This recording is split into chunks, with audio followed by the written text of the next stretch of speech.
ভাইয়া আপনার একটা গল্প আমি শুনেছি, আপনি আমাকে শুনিয়েছিলেন বাহাদুর।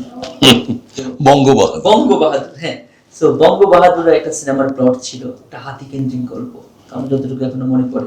নিশ্চয়ই, মানে আমিও খুব এক্সাইটেড হয়ে যাই, কারণ এটা পত্রিকাতে ছোট্ট একটা জায়গায় আসছিল, ভারত থেকে একটা হাতি বাংলাদেশ তোলপাড় করে দিচ্ছিল, কিন্তু ওই হাতিটি পরে সবাই মিলে তাকে রক্ষা করে এবং বাংলাদেশের বন্ধু হয়ে ওঠে, এবং তখন তাকে নামকরণ করা হয় বঙ্গবাহাদুর।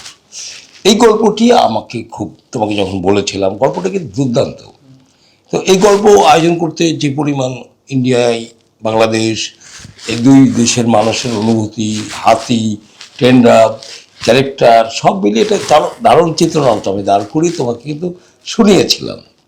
কিন্তু আমি আর কি ওই হাতি কোথায় পাবো, ওই টেন্ডার সব কিছু মিলিয়ে দুই বাংলার এই যোগসূত্র, তারপরে যে ট্রেনিং, তারপরে যে শুটিংয়ের আয়োজন, সব মিলিয়ে আর পারা যায় নাই। কিন্তু ভিতরের একটা স্বপ্ন তো আছেই। চলচ্চিত্রে আমাদের গল্প, এবং আমরা বলছিলাম খুব সম্ভবত তারেক মাসুদ সাহেব যে আমার দেশের গল্পটা বলে যেতে পেরেছে। চমৎকার, মানে আমার কাছে মনে হয়েছে ওনার মাটির মঙ্গল একটা ছবি কিন্তু বাংলাদেশের প্রতিনিধিত্ব করে। আমরা প্রত্যেকটা জায়গায়, প্রত্যেকটা সিন, প্রত্যেকটা জায়গায় অনুভূতিতে নাড়া দেয়।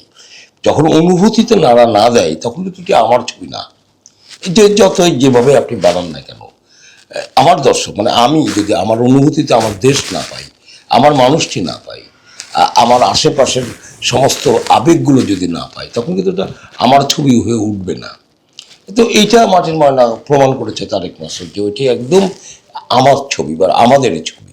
তো বারবার কিন্তু ওখানে ফিরতে পাই বা দেখতে হয়, তো এত ভাল লাগে, মানে চমৎকার।